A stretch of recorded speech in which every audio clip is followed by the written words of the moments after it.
Moments with God, a time of reflection for every day. June 24th. The sinner's hope.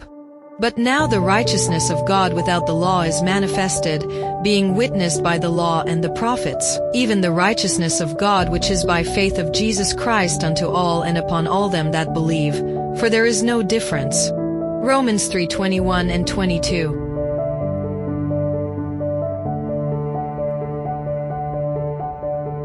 No matter how great a human failure, God's grace can completely restore life. For God's grace not only forgives the past but can also give new purpose to the future. Chuck Colson was one of the most powerful men during President Richard Nixon's administration. He was known for being ruthless, ambitious, and willing to do anything to gain political power.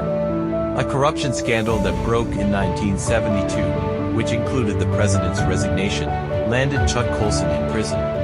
The scandal was Watergate, which had a profound impact on politics. But in prison, Chuck began reading the Bible and reflecting deeply on his life, and this marked a turning point from his past. He understood that success, money, and power could not erase his guilt.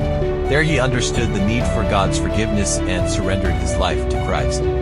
His story reflects the message of the Bible, that no one is justified by their own merits, but that true righteousness comes from God and is received through faith in Jesus Christ.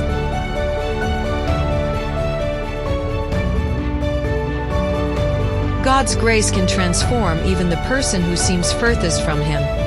Those who appear hopeless, where sin seems to have the final say, their God's grace writes a new story, changing the course of their lives. People tend to judge, censure, and criticize those who have made mistakes.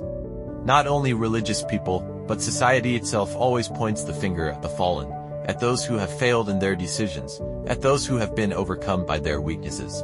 The weight of guilt slaps the soul, and it hurts even more when those who should be leading us to a source of hope use their words to drag us down further. Did anyone lend you a hand when you were down?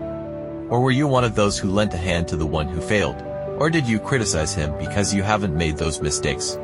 Don't forget that no one is justified before God by the good they do. We are all equally unworthy, wretched, and sinful.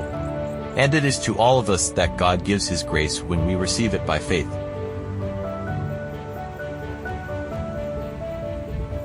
It is a precious thought that the righteousness of Christ is imputed to us, not because of any merit on our part, but as a free gift from God. Being a sinner doesn't mean you're a lost cause.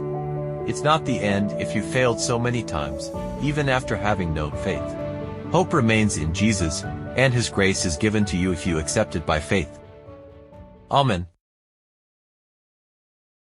Thank you for listening to this audio. We invite you to share with your contacts and visit the website BibleWell.com.